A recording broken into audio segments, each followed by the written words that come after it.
Amém. Vamos orar mais uma vez, irmãos. Senhor, muito obrigado, Pai, pelo privilégio que a gente tem de estar aqui, Senhor. Muitos não podem se reunir como a gente faz. Muitos sequer podem abrir a sua Bíblia e ler em voz alta. Então, muito obrigado, Senhor, por esse privilégio tão especial que nós temos de livremente, Senhor, cultuar ao Senhor com aparelhos de som ligados.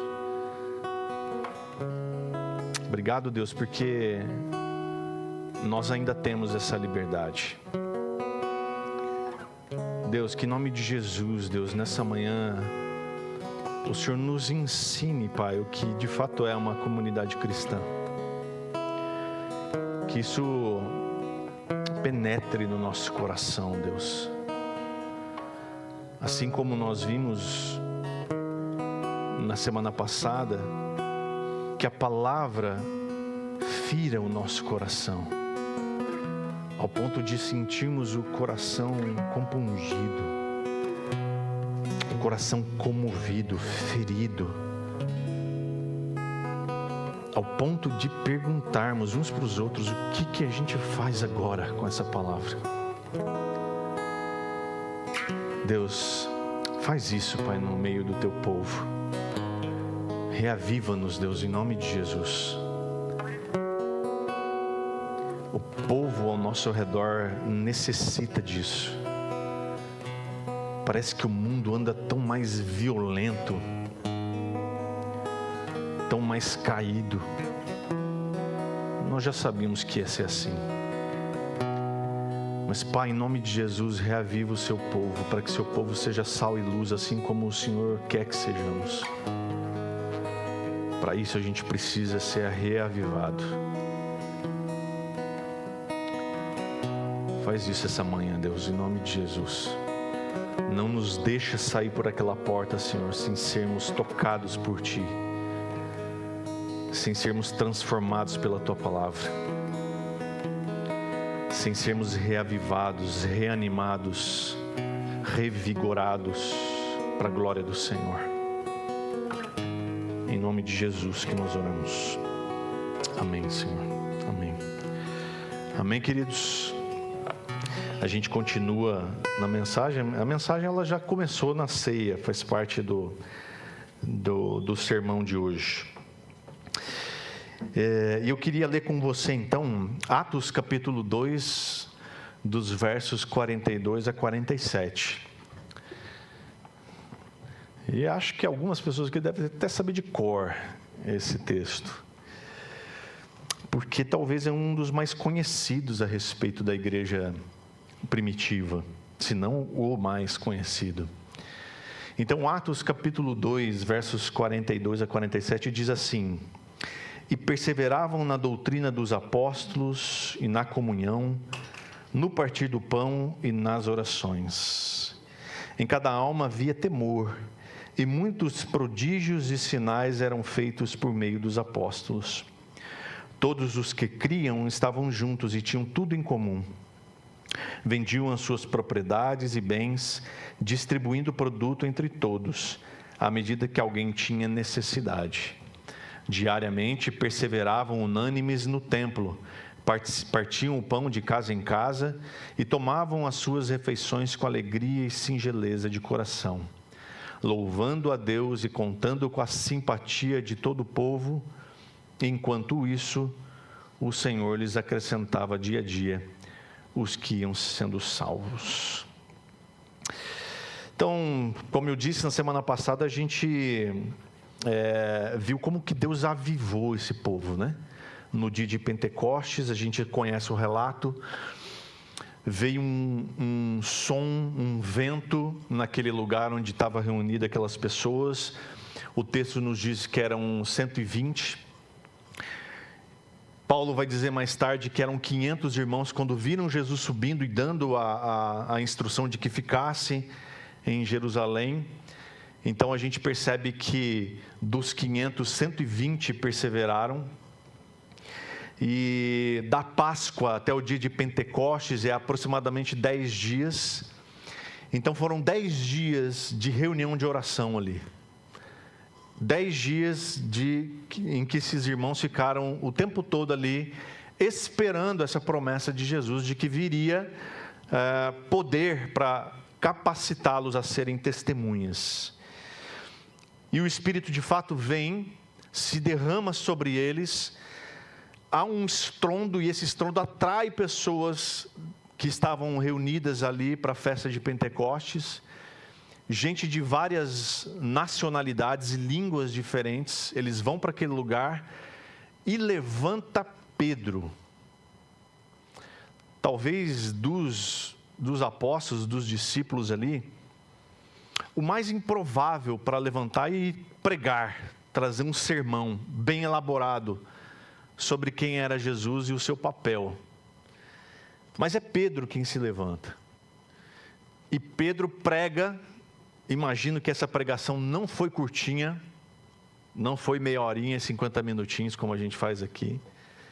Deve ter sido uma senhora de uma pregação.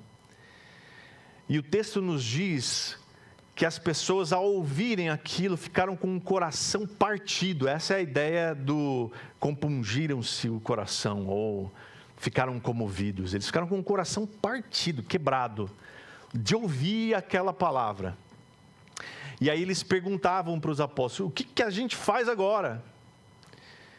E aí Pedro diz: vocês precisam se arrepender e serem batizados. E aquele dia, uma igreja nasce com mais de 3.000 pessoas. E isso para mim é incrível. É uma coisa avassaladora, que transformou o mundo da época. Hoje eu quero conversar com vocês como é que essa comunidade que nasce aqui se comportava e de que forma essa comunidade impactou o mundo daquele tempo. E o mais incrível ainda é de como esta comunidade, chamada comunidade cristã, continua impactando o mundo até os dias de hoje. Veja, quando a gente pensa na igreja, e tantas pessoas têm resistência com a igreja, e diz: mas eu tenho dificuldade com a igreja, a igreja, a estrutura e coisas assim. Eles não estão falando desta igreja, porque esta igreja é a igreja que Jesus estabeleceu lá em Mateus 16, quando ele disse que nem as portas do inferno prevaleceriam contra ela. Então, esta igreja, fundada por Jesus Cristo, esta igreja, ela continua impactando o mundo, até hoje. A outra igreja, com o I minúsculo, que as pessoas criticam, que as pessoas falam mal, que algumas pessoas têm rejeição, que algumas pessoas não querem nem pisar nela, não é esta igreja. A igreja que cresce no Brasil, segundo o censo, mas que não faz diferença nenhuma no Brasil, não é esta igreja. Porque esta igreja aqui faz toda a diferença onde ela está. Entende isso? É sobre esta igreja aqui, bíblica, de Atos 2, que eu quero falar com você hoje. Para ver se eu e você estamos nela. Para ver se nós fazemos parte dessa igreja. E se nós fazemos parte dessa igreja, necessariamente seremos, eu e você, sal e luz, onde a gente estiver. Uma pessoa concorda comigo, glória a Deus. Nós vamos chegar lá, até o final deste sermão. Então, o texto aqui de Atos 2, 42 a 47 que a gente leu, como eu disse, talvez seja o mais conhecido quando fala da igreja primitiva. E eu quero destacar aqui 4 consequências do derramar do Espírito naquele dia até os dias de hoje, que fazem dessa igreja ser uma igreja que impacta o mundo. O primeiro delas aqui é que o pão partido representa, nos leva a ter uma vida compartilhada. A gente viu isso aqui no momento da ceia. Então, quando a gente parte do pão quando a gente bebe do cálice, nós estamos dizendo para o mundo que eu e você temos uma aliança com Cristo e entre nós. Portanto, nós temos uma vida compartilhada, uma vida que faz parte, que representa uma família em Cristo Jesus. E se eu e você estamos em Cristo Jesus, esse parentesco nosso vai até a eternidade. A gente vai ter que se ver lá no céu. Talvez sermos vizinhos. Parede e meia. Sabe como? Então, se você não me tolera muito, passe a tolerar, porque a gente vai ter um bom tempo juntos. A segunda característica que eu quero ver com você é que essa igreja, ela está sustentada sobre pilares, os pilares dessa comunidade. Os versos 42 e 43 nos dizem isso. Mas o 42 em específico nos mostra quais são esses pilares, que você já está ciente aqui já há um bom tempo. Esse painel está aqui na nossa parede já há 5 anos. Que tem mostrado, meus irmãos, que para mim este é o modelo da igreja perfeita. Eu li alguns livros, quando eu assumi a igreja, eu li alguns livros que falavam sobre a visão da igreja, a missão da igreja. E tem muita gente boa, trazendo muita informação e muitos modelos de igreja. Mas, meus irmãos, nenhum se compara a esse aqui, de Atos 2:42. Se eu e você queremos ser uma igreja saudável, a gente precisa estar alicerçado sobre esses pilares. Se eu e você queremos ser uma igreja de verdade, é sobre estes pilares que a gente se sustenta. Mas ele começa o versículo 42 dizendo assim: e eles perseveravam, ou como diz aqui a NVT, todos se dedicavam de coração, né?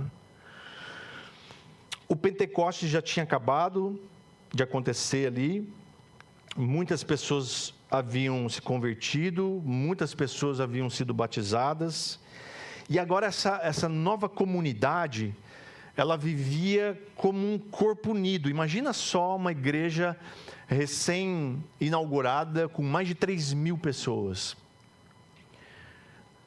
11 pastores ali, cuidando dessas mais de 3.000 pessoas. Imagina como deve ter sido esse negócio.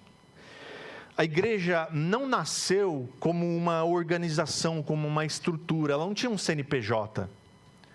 Ela não tinha, talvez, um endereço registrado. Ela não tinha essa estrutura burocrática, mas ela nasce como um organismo vivo. Os novos convertidos, diz o texto, que eles se dedicavam, eles perseveravam aos meios públicos da graça de Deus. O significado para essa palavra perseverar, ou dedicado de coração, ou outras versões ainda que diz que eles continuaram firmemente, tem a ver com a dedicação constante, não dominical. Constante. Não é só no domingo. Alguns no domingo e num dia na semana que frequenta o PG. Mas ela é uma dedicação constante. E mais, é uma dedicação com fidelidade, com engajamento. Há algum tempo atrás, eu fiz uma pesquisa entre a liderança da igreja e perguntando para a igreja os pontos fortes e os pontos fracos da nossa igreja. Os pontos fracos da igreja foram apontados como falta de evangelismo e falta de engajamento. Eu fiquei preocupado, porque são duas características muito presentes na igreja de Jesus Cristo. Porque o texto começa com: e eles perseveravam, eram dedicados de coração, ou seja, eram engajados. Então, o engajamento deveria ser uma marca registrada de toda a igreja cristã. Todo membro da igreja cristã precisa estar engajado com a visão e com a missão da igreja. Engajado no quê, afinal de contas? Ele diz aqui, a dedicação era com essas 4 disciplinas que aparecem aqui. A primeira delas, na doutrina dos apóstolos. A palavra grega aqui é a didaquê, de onde vem a palavra didática, ensino.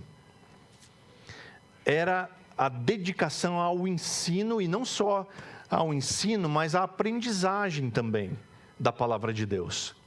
Então, toda a igreja era dedicada a aprender a palavra de Deus, e quando aprendia, era dedicada a ensinar.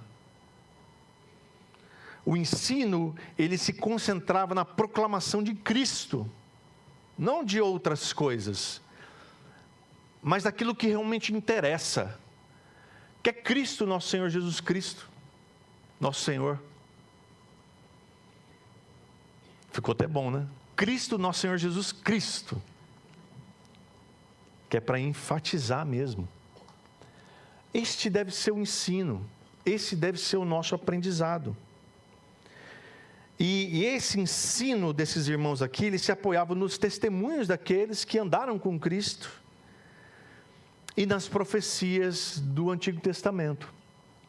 Era o que eles tinham. Então, quando aqueles irmãos se sentavam para ensinar, era sobre Jesus e o que Jesus significava desde Gênesis até andar por essa terra junto com aqueles irmãos. Eles eram dedicados, engajados no ensino, na doutrina dos apóstolos. E aí eu fico pensando, irmãos, quando a gente olha para a nossa escola de formação, de quinta-feira à noite, a adesão é muito pequena na igreja. E aí você fala, puxa, mas isso é um problema da Catuaí. Não, esse é um problema geral. As pessoas frequentam muito pouco escolas bíblicas dominicais, escolas bíblicas, seja lá o dia que for, escolas de formação, frequentam muito pouco.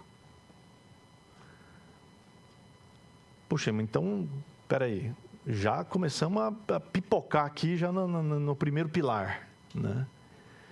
Porque se nós queremos ser essa igreja de Jesus Cristo que avança contra as portas do inferno, nós temos que ser dedicados de coração, engajados no ensino, na doutrina dos apóstolos, no ensino e na aprendizagem da palavra de Deus.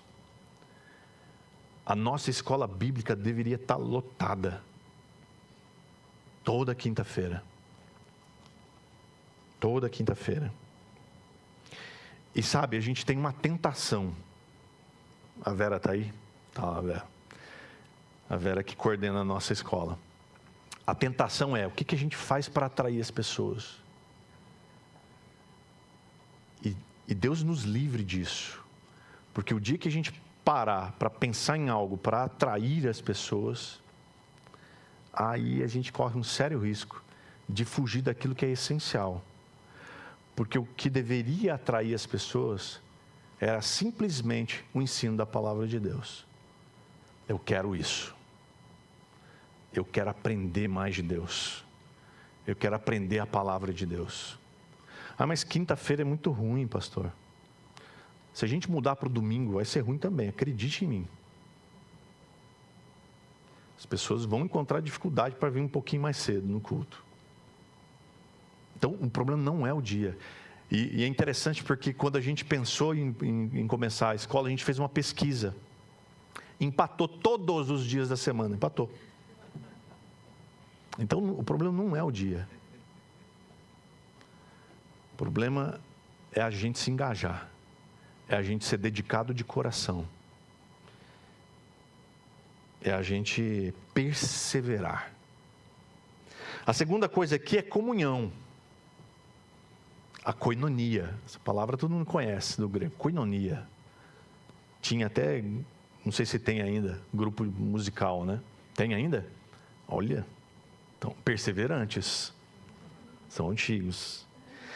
Que tem a ver, meus irmãos, com a fraternidade, com associação. A palavra koinonia tem a ver com fraternidade, associação, comunidade, participação conjunta, relacionamento. É isso tudo que quer dizer a koinonia, o que é traduzido aqui por simplesmente comunhão. Só que essa comunhão aqui, ela tem que ser intencional, ela não pode ser obrigada. Não pode ser algo assim que o pastor suba aqui e fique falando: olha, meus irmãos, frequentem um PG, um pequeno grupo. Olha, meus irmãos, vamos para o piquenique quando tem. Olha, irmãos, vamos nos reunir, fazer um junta-panelas. Tudo isso é legal e deve ser feito, mas a comunhão tem que ser intencional. Tem que partir de mim e de você, de bater o olho em alguém que ainda não sentou na nossa mesa e convidá-los para estar conosco, para conhecer um pouco mais, ouvir do seu testemunho, ouvir de como ela conheceu a Cristo e foi alcançada. Isso precisa de dedicação, de engajamento. Por isso que eles eram dedicados de coração. Havia intencionalidade de chamar. Tem muita gente que espera a visita de um pastor. Espera a visita do pastor lá, espera, fica lá esperando. Experimente convidar. Funciona, eu vou. Pode não ser naquela semana, mas a gente marca na semana seguinte. Eu vou. Eu só não posso estar em 2 lugares ao mesmo tempo. Se eu tiver um compromisso, eu vou ter que dizer para você: vamos marcar para o outro. Mas precisa ter intencionalidade, irmãos. Precisa ter dedicação. A comunhão só funciona quando é assim. Quando a gente está intencionalmente interessado em alguém, em conhecer essa pessoa, em trazer para a nossa mesa. Não só participar aqui do momento da ceia, é legal, às vezes a gente pede para trocar o cálice, a gente troca. Mas um momento de um pouco mais de intimidade, que a gente pode olhar no olho e saber da sua história. É tão legal quando você não conhece alguém profundamente e diz para ela assim: me conta a tua história. Você fica sabendo de coisas tão impressionantes sobre a vida daquela pessoa. Eu lembro a primeira vez que eu conversei com o Júlio. Lembra do Júlio, da Andrea? E o Júlio me contou a história de vida dele. Meus irmãos, que história de vida. Só um spoilerzinho rapidinho aqui. O Júlio só foi usar sapato aos 12 anos de idade, pela primeira vez. Então fica aí uma... Eles vão visitar a gente logo, não? 24? Vão estar aqui? Aí, ó. O Júlio e a Andrea vão estar aqui, vocês perguntam pela história dele. Mas tem que chamar para a mesa, porque a história é longa. Mas é surpreendente, irmãos, quando a gente se aproxima de alguém intencionalmente e busca conhecer aquele que a gente chama de irmão. Não é estranho a gente chamar alguém de irmão sem que a gente não o conheça? Não sabe quase nada da vida? Ele fala também que as pessoas eram dedicadas de coração no partir do pão, que abrangia não só a ceia do Senhor, como a gente fez aqui, mas abrangia também refeições comunitárias. Como eu disse, 1 Coríntios capítulo 11, Paulo fala de uma dessas festas, que eram conhecidas como festas ágape, em que as pessoas vinham para a igreja e elas participavam do culto desde cedo e até comiam juntas e festejavam juntas ali. Esse partir do pão era muito importante, porque era quando as pessoas elas podiam contribuir com uns com os outros. E esse é o motivo de Paulo ficar bravo ali, porque aquilo já não estava acontecendo na igreja de Corinto. Alguns se fartavam, outros passavam fome. E aí eu quero te perguntar, faz quanto tempo que você não participa de coisas como essa?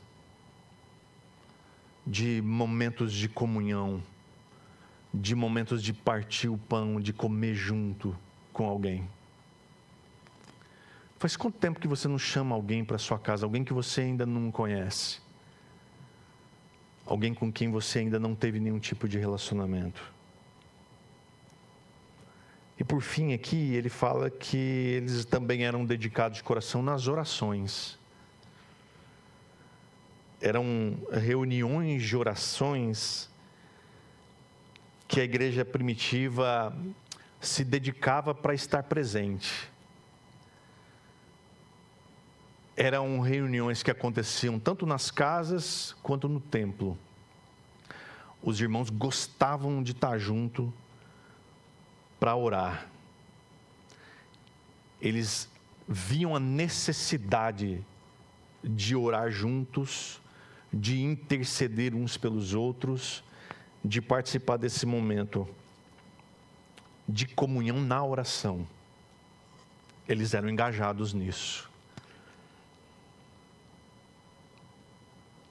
Às vezes a gente tem a impressão de que a igreja não sabe que tem uma reunião de oração aqui na IB Catuaí, toda quinta-feira.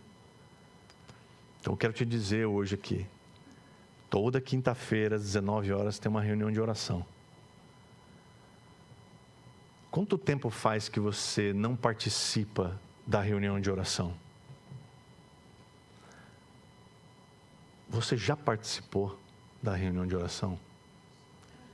Quinta-feira nós tivemos um momento aqui especialíssimo, em que a gente pôde orar uns pelos outros, e a gente ficou aqui um bom tempo orando juntos, intercedendo juntos, de irmãos nossos que estão passando por momentos de aflição, por momentos de muita dificuldade na vida, dificuldade na saúde.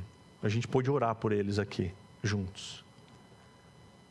E foi bom demais, meus irmãos. Eu queria que todos estivessem aqui. Foi tão bom. A gente saiu daqui fortalecido. A gente sai daqui entendendo que a gente tem irmãos que oram por nós, confiantes de que Deus, que tem controle sobre todas as coisas, continua no controle. E a gente só precisa confiar nele. Aqui a gente canta junto, a gente lê a palavra junto e a gente ora junto. E chora junto. Quinta-feira, 19 horas. Ah, mas o horário é ruim. O dia é ruim. É a mesma coisa da escola bíblica. Qualquer horário que a gente for, vai ser ruim e difícil para alguém. Por isso que eles se dedicavam de coração. Havia dedicação, havia engajamento. Eu sei, meus irmãos, que isso tudo aqui parece, poxa, o pastor tirou o dia hoje para cobrar a gente. Eu sei que,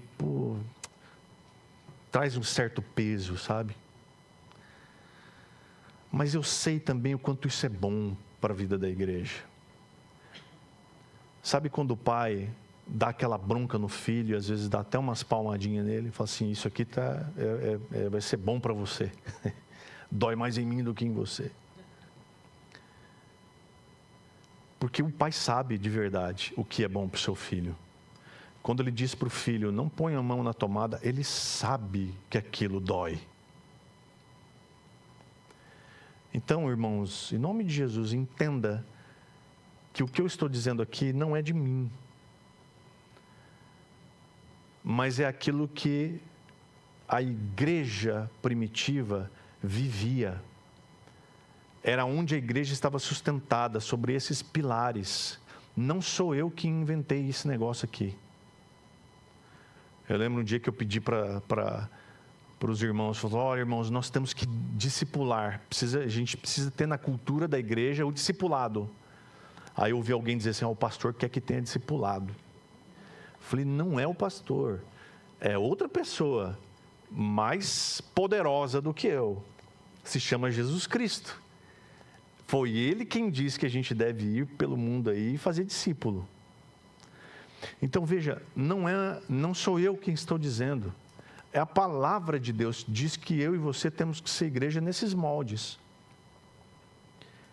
sustentada nesses pilares: doutrina, comunhão, partir do pão e oração. Este é o modelo de igreja que dá certo. Nenhum outro, este. Doutrina dos apóstolos, comunhão, partir do pão e oração. Quando? De vez em quando? Não. Constantemente. De que jeito? Quando der? Não. Com engajamento. Dedicados de coração. Se eu e você não estamos dispostos a isso, meus irmãos, então a gente não está disposto com a igreja cristã. Porque a igreja cristã está sustentada sobre esses pilares, ela funciona com esses pilares: doutrina dos apóstolos, palavra de Deus, comunhão, partir do pão e oração. Então, a dedicação a esses pilares da vida cristã faz com que a igreja seja saudável e cresça também de forma saudável e sólida. E diz aqui que em cada alma havia temor, e muitos prodígios e sinais eram feitos por meio dos apóstolos. A igreja sentia temor, que é um medo reverente, em resposta ao que estava acontecendo, em resposta aos sinais e prodígios que eles viam. Então imagina você, uma igreja onde acontecem sinais e prodígios, se não vai haver reverência do povo. Opa, Deus age aqui. As coisas aconteciam por meio daqueles que eram os responsáveis pelo ensino para a fé cristã deles. Eles eram os líderes daquela igreja. Eles eram os presbíteros daquela igreja. Eles eram os pastores da igreja. Então, é óbvio que o ensino da fé cristã que estava começando a acontecer, partisse deles. E talvez, meus irmãos, sejam duas coisas que estejam desaparecendo da igreja hoje. E aí, entenda a igreja com um I minúsculo. Da igreja de Jesus, não. Isso acontece. Mas a igreja com um I minúsculo, essas duas coisas, reverência e sinais e prodígios, parece que estão sumindo. É ou não é? A reverência é quando o crente, ele entende que ele deve se mover no mundo como se ele estivesse se movendo no templo. Ele precisa estar reverente à presença de Deus. O Isaías começou o culto dizendo isso, de que a gente não entra na presença de Deus, mas a gente está na presença de Deus o tempo todo. Então a reverência, meus irmãos, ela precisa ser constante. Nós temos que ser crentes reverentes não só aqui, mas na nossa vida. Em casa, no trabalho, na escola, seja onde for. Repare que nem no templo a gente percebe que a reverência anda muito em alta. A gente volta e meia tem que falar aqui sobre modo de se vestir, de se comportar, de horário. Irmãos, quando a gente tem que tratar dessas coisas, eu me lembro de Hebreus, né? Quando Hebreus falou assim, olha, vocês já deviam ser mestres, e a gente tem que ensinar vocês os princípios elementares, as coisas mais básicas da fé cristã. Como se vestir, como usar o seu vocabulário. A gente precisa ainda dizer que crente não fala palavrão. A gente ainda precisa dizer que crentes não usam roupas vulgares, que mostram o corpo em demasia. A gente ainda precisa dizer que o crente não deve andar com roupas que sensualizem. A gente ainda precisa dizer que o crente precisa ser pontual, responsável com seus horários. A gente precisa dizer isso ainda. Precisa. Porque isso está sumindo.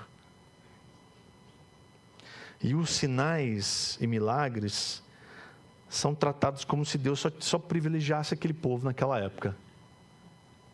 Deus parou, falou, eu cansei de fazer milagres aí.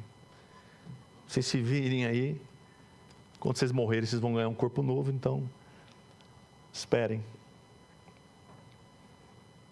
É lógico que algumas coisas não são como antes. Mas eu creio que Deus continua agindo. Eu já vi Deus agir com sinais e milagres. Eu já vi. Eu já experimentei isso. Eu já contei o meu testemunho aqui. Já contei que morri afogado. Mas quando os salva-vidas já me davam por perdido, 3 meninas cristãs, evangélicas, puxaram a minha irmã num canto e falaram assim, não, ele não morreu, vamos orar. E quando elas começaram a orar, eu voltei à vida. 1994, janeiro, dia 18 de janeiro. William Barclay, ele diz assim, essa igreja era uma igreja na qual aconteciam coisas, ocorriam maravilhas e sinais. Se esperamos grandes coisas de Deus e busquemos fazer grandes coisas para Ele e com Ele, algo acontecerá. Quando a fé morre, morre a capacidade de obter. Mais coisas aconteceriam se crêssemos que juntos, Deus e nós, podemos fazer acontecer. Precisa de fé. Precisa entender que você anda com um Deus todo-poderoso. E mais, que este Deus habita em você. E o mesmo poder que operou para ressuscitar o Filho dele dos mortos, ainda permanece nele. Ele é todo-poderoso e habita em mim e em você. Então, uma comunidade saudável, meus irmãos, não pode viver apenas de sentimentos. Nós precisamos nos dedicar de coração a esses pilares da igreja cristã: doutrina, comunhão, partir do pão e oração. Por isso, eu quero te fazer algumas perguntas.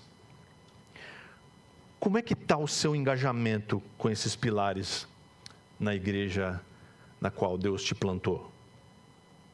Você tem se empenhado para aprender e ensinar a doutrina dos apóstolos, a palavra de Deus? Como é que está a sua participação ativa na comunhão e no crescimento espiritual dos seus irmãos? Como é que está a sua dedicação à prática do partir do pão no templo e em sua casa? O domingo de ceia é importante para você? Eu sou de uma época em que o domingo de ceia não se faltava na igreja. De jeito nenhum. Podia chover canivete. Domingo de ceia é um domingo importante demais para não estar lá. E como é que está a sua dedicação à oração e à intercessão? Queria que você refletisse nessas perguntas. A próxima característica aqui é a generosidade como marca do amor. Os versos 44 e 45 aqui não nos trazem aqui uma proposta de imposição de um sistema econômico, tá? Fiquem tranquilos quanto a isso. Mas sim uma resposta voluntária do coração. Quando o amor de Deus enche uma vida, o apego às coisas, aos bens materiais, diminui. e a necessidade do irmão se torna prioridade. Então veja só, ele diz assim: todos os que criam estavam juntos e tinham tudo em comum. Embora algumas pessoas até usem esse verso aqui para dizer que a igreja daquele tempo vivia um tipo de comunismo, certamente não é disso que está falando aqui, meus irmãos. Primeiro que as doações eram voluntárias, não eram impostas. As pessoas ficavam impelidas a doar, a compartilhar. Segundo que as pessoas ainda mantinham as suas posses individuais, porque o texto nos diz que eles se reuniam de casa em casa, eles ainda tinham as suas casas ali. E a gente vai ver mais para frente, no capítulo 5, que Ananias e Safira não foram obrigados a vender a sua propriedade e dar o dinheiro. A generosidade era voluntária na partilha dos bens, o que é presente aqui, e ela era vista como muito louvável. Diz aqui que eles vendiam as suas propriedades e bens, distribuindo o produto entre todos à medida que alguém tinha necessidade. Nesses 2 versos aqui, nós vemos manifesto a ideia da unidade que a igreja primitiva experimentava por meio do Senhor. A venda de propriedades, a distribuição desses bens aqui se tornaram necessárias por causa do grande número de pessoas que passaram a depender desta comunidade.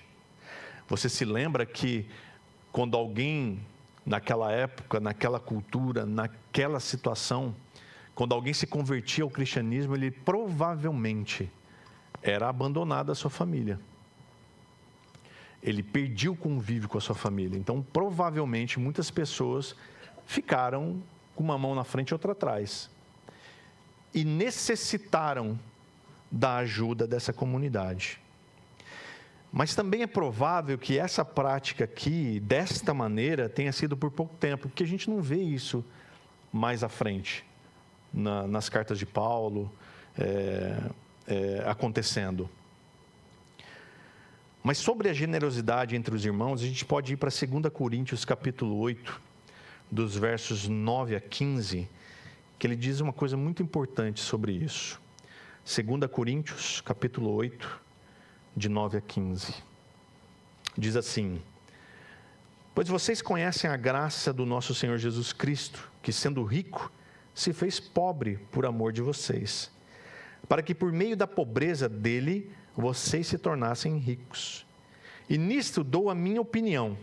Convém que vocês façam isso, vocês que desde o ano passado começaram não só a fazer, mas também a querer. Terminem agora a obra começada, para que assim como mostraram boa vontade no querer, assim também completem essa obra, dando de acordo com o que vocês têm. Porque se há boa vontade, a oferta será aceita conforme o que a pessoa tem e não segundo o que ela não tem. Não se trata de fazer com que os outros tenham alívio e vocês tenham sobrecarga, mas para que haja igualdade. Neste momento, a abundância que vocês têm supre a necessidade deles, para que a abundância deles venha a suprir a necessidade que vocês vierem a ter. Assim, haverá igualdade, como está escrito: quem recolheu muito não teve demais, e o que recolheu pouco não teve falta. O que quer dizer aqui que o crente, ele não pode tolerar, tendo condições para ajudar, que o irmão tenha alguma necessidade. Você sabe que algum irmão tem alguma necessidade, você, como irmão em Cristo, não pode tolerar tendo fartura de alguma coisa. Diz um profeta antigo, que ele diz: se eu tiver 2 camisas, uma eu darei. Pegaram a referência? Que bom, graças a Deus. Milionários é rico. Então, veja que até o mundo entende esse princípio. Não dá para a gente tolerar, meus irmãos, quando algum irmão em Cristo passa necessidade e a gente tem fartura. A gente tem abundância. Vida comunitária exige sacrifício. Pode ser dinheiro, como eu estou falando aqui, mas também pode ser tempo. Pode ser o ouvido para escutar. Pode ser mãos para ajudar. Onde o que você tem pode servir a necessidade de alguém na igreja? É só olhar em volta. Quando você traz alguém para a sua mesa, você vai saber das necessidades dessa pessoa, se houverem. Você vai saber. Por último aqui, ele fala de um cotidiano dessa igreja que contagiava o mundo. A vida cristã, meus irmãos, não acontece apenas no domingo. Pasme você. Nem apenas num determinado lugar. A igreja primitiva era relevante. A palavra do momento, as pessoas gostam de dizer, né? Que a gente tem que ser relevante e tal. Relevante quer dizer que é aquilo de que se houver falta, se vier faltar, as pessoas vão sentir falta. Entendeu? Por exemplo, nós vamos ser uma igreja relevante o dia que a gente, por alguma coisa, essa igreja fechar aqui e a comunidade ao nosso redor sentir a nossa falta. Puxa vida, eles foram embora daqui e eram tão bons para nós. Traz de volta. Como é que a gente vai ficar sem essa igreja aqui? Entende? Isso é ser relevante.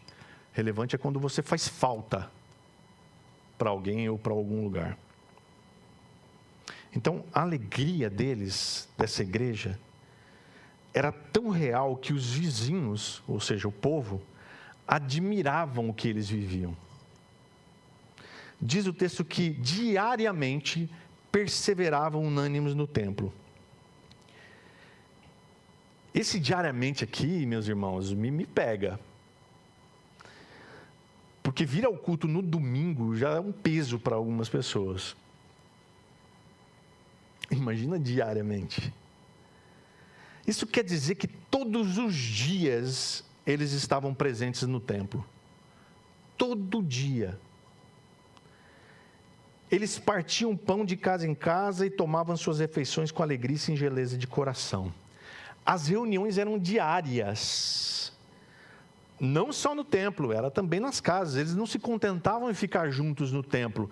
Terminava o culto ali, eles iam cada um para suas casas ali e outras pessoas junto. Continuar a celebração. Em casa, as reuniões provavelmente aconteciam ao redor da mesa, compartilhando, comendo juntos. As refeições e essas reuniões aconteciam não com pesar, mas com exultação. O texto diz que era com grande alegria, grande prazer. Havia neles satisfação de estar com os irmãos em casa. Havia neles a alegria de compartilhar da sua comida. Havia neles a alegria de ter a casa cheia de irmãos. Tudo era feito com singeleza, ou seja, com simplicidade. Não precisava colocar a melhor louça na mesa. Eu acho muito legal eu acho muito legal quando eu vou na casa de alguém me serve café em copo americano, assim. É muito legal porque eu entendo que essa pessoa não tem formalidades comigo. Entende isso? Então, se você tiver um copinho americano na sua casa, já sabe. Pode me servir no copinho que está tudo bem, eu vou entender como um bom sinal da nossa amizade. Mas também é legal chegar na casa e ter a mesa posta. A mesa posta é sinal também de que a pessoa quis te dar o melhor. Entende essas nuances, né? Da formalidade que significa quero honrar o meu convidado e do copinho americano que significa eu tenho intimidade com você. E a gente toma o café aqui mesmo na mesa da cozinha. Mas tudo era feito com singeleza de coração, com simplicidade. Nada elaborado. Apenas disposição e alegria de estar junto e de compartilhar o que tinha.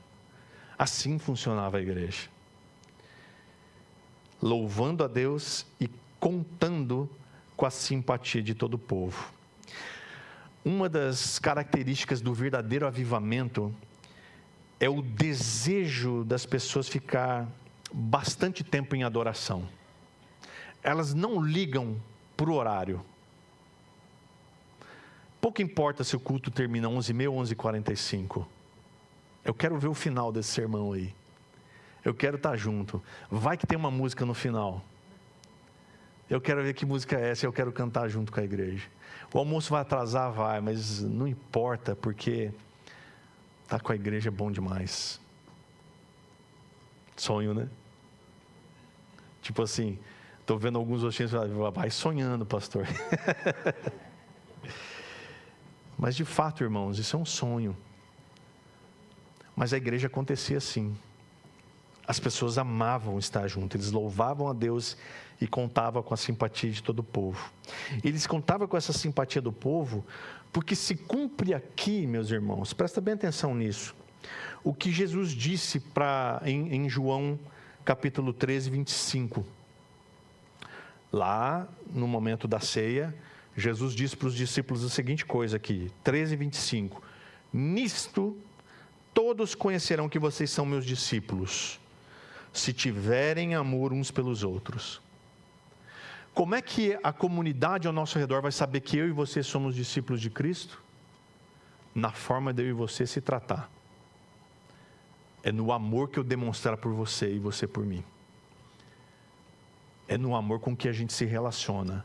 Porque quando a gente se relaciona com amor, meus irmãos, quem está do lado, quem está na periferia disso, vai olhar e vai dizer, puxa, esse povo aí é interessante, hein? Me interessa saber o que eles têm. Então, quando a gente é igreja, como a gente deve ser, a comunidade cristã, a comunidade não cristã ao nosso redor, se simpatiza conosco. Além de simpatizar, eles passam a ser um dos nossos, olha só. Enquanto isso, termina o texto dizendo assim, o Senhor lhes acrescentava dia a dia os que iam sendo salvos. É uma afirmação aqui da soberania de Deus na salvação. Só Ele pode converter o coração humano para possibilitar o verdadeiro arrependimento. Enquanto eu e você somos igreja, Deus vai acrescentando os que vão sendo salvos. Olha que coisa legal, que coisa incrível. Qual é o meu trabalho e seu na evangelização? De fato, de verdade. Ser igreja. Quando a gente é igreja de verdade, nesses moldes, a gente evangeliza o mundo. Isso é impressionante, irmãos. Quando a gente, então, nós somos dedicados na palavra, quando nós somos dedicados na comunhão, quando nós somos dedicados no partir do pão e nas orações, o Senhor se encarrega de acrescentar as pessoas que vão sendo salvas. Claro que a gente pode perceber aqui, uma vez que nós vivemos numa comunidade cristã, nesse molde, certamente nós não vamos nos contentar de que o nosso vizinho, de que o nosso parente, de que aquele que a gente conhece, que não conhece a Cristo ainda, não participe conosco. Então, se eu e você vivemos nessa comunidade, e isso traz satisfação para mim e para você, traz alegria, eu vou desejar dizer isso para as pessoas que ainda não vivem isso.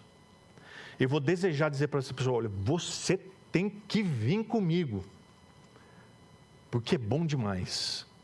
Viver em comunidade é bom demais. E quando você entende e vive isso de fato, você evangeliza sem esforço, sem peso.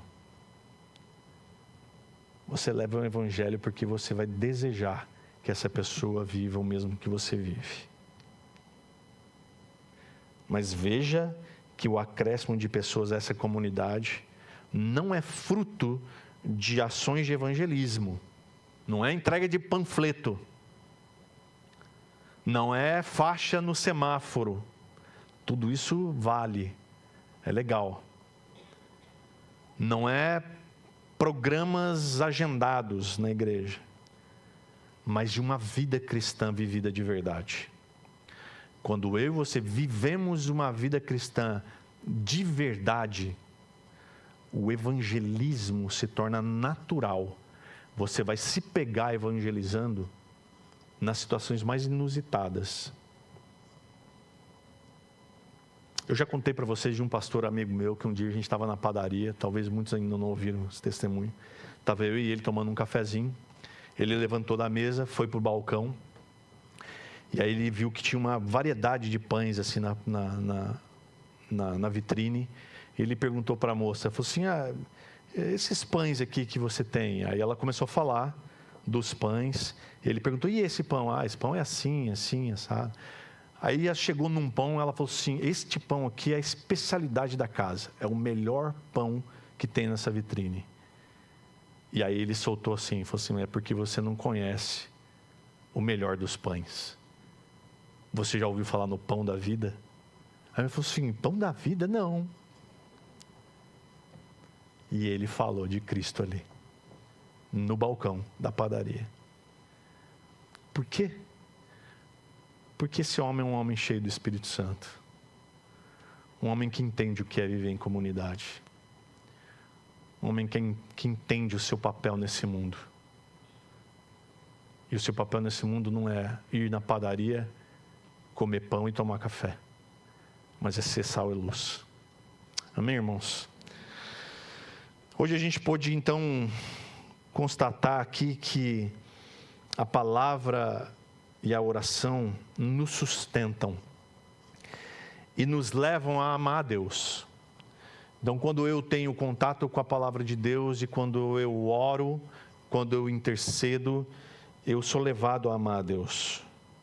A gente percebeu também aqui que a comunhão e a generosidade nos unem como corpo de Cristo e nos fazem amar uns aos outros. E a gente também viu aqui que a alegria e o testemunho contagiam os que são de fora e nos tornam relevantes no desejo de servir o mundo. Então, meus irmãos, assim como a igreja primitiva, nós somos chamados a viver uma fé que se expressa na comunhão, que se expressa no serviço e que se expressa no testemunho. Então, que o Espírito Santo nos ajude a perseverar, a repartir, a testemunhar. Até quando? Até que Cristo venha. Amém? Pai, muito obrigado, Deus, pela Tua palavra. Obrigado, Senhor, porque o Senhor é bom. E a Tua palavra, Deus, encontre lugar no nosso coração nessa manhã. Que de fato, Deus, ela cause temor em nós. Mais uma vez eu peço, Deus, reaviva-nos, para que nós sejamos esta igreja, para que nós façamos parte desta igreja. Que em nome de Jesus, Deus, nós sejamos essa igreja que segue perseverantes, engajados na palavra do Senhor. Que nós sejamos intencionais na comunhão, no partir do pão. E nós sejamos totalmente dependentes da oração e da intercessão de uns dos outros. Em nome de Jesus que eu oro, agradecido, Deus. E o amor de Deus, nosso Pai, a graça do Filho, nosso Senhor Jesus Cristo, e a comunhão do Espírito Santo esteja com cada um de nós, todos os dias. Em nome de Jesus. Amém.